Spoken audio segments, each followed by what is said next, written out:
এটা কি সাংবাদিকতা? 7টি ফেক আইডি, এই দেখুন। যদি এগুলো যদি কোনো প্রমাণ লাগে আপনারা আমার সাথে যোগাযোগ করবেন। এই বিচার কাকে দেব? হোয়াই কেন? অর্থাৎ তারা স্থিতিশীল ক্যাম্পাস চায় না, স্থিতিশীল বাংলাদেশ চায় না। আমি একটা বিশেষ ছাত্র সংগঠনে বলবো এগুলো থেকে বের হয়ে আসুন। আরেকজনেরটা সেখানেও 7টি ফেক আইডি, তার পাওয়া গেছে 7টি। এই দুজনকে শাহবাগ থানায় আমরা সুপোর্ট করে চলে এসেছি। তাহলে আপনারা বলুন এটা কি সাংবাদিকতা? 7টি ফেক আইডি, এই দেখুন। যদি এগুলো যদি কোনো প্রমাণ লাগে আপনারা আমার সাথে যোগাযোগ করবেন। এই বিচার কাকে দেব? এগুলো যদি আমরা নিজেরা সাংগঠনিক বা সচেতন না হই, আমি একটা বিশেষ ছাত্র সংগঠনে বলবো এগুলো থেকে বের হয়ে আসুন। এগুলো কখনো আপনাদেরকে সফল করবে না এবং ইতিহাসে এগুলো আপনার দীক্ষিত হবেন। ইতিহাসে এই দায় আপনারা কখনো এড়াতে পারবেন না।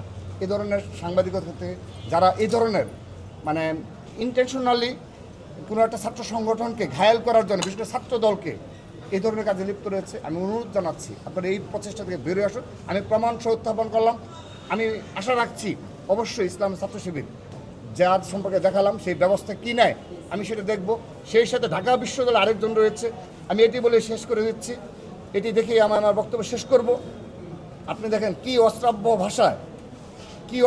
ভাষায় সেখানে এই দেখুন আপনারা কবিয়াল বাঙালি নামে গ্রুপ থেকে সেখানে কি লিখেছে আপনারা পড়ে দেখুন। কি অশ্রাব্য ভাষা! এবং আমাদের সবচেয়ে শঙ্কার যে জায়গা, আমরা দেখুন কত শান্তভাবে পরিস্থিতি মোকাবেলা করছি। আপনার যত যাই ঘটুক, একটি ঘটনা ঘটলে সরাসরি জনাব তারেক রহমান কিংবা জাইমা রহমানকে নিয়ে তারা এই ধরনের বিকৃত রুচির পরিচয় দিচ্ছে। হোয়াই কেন?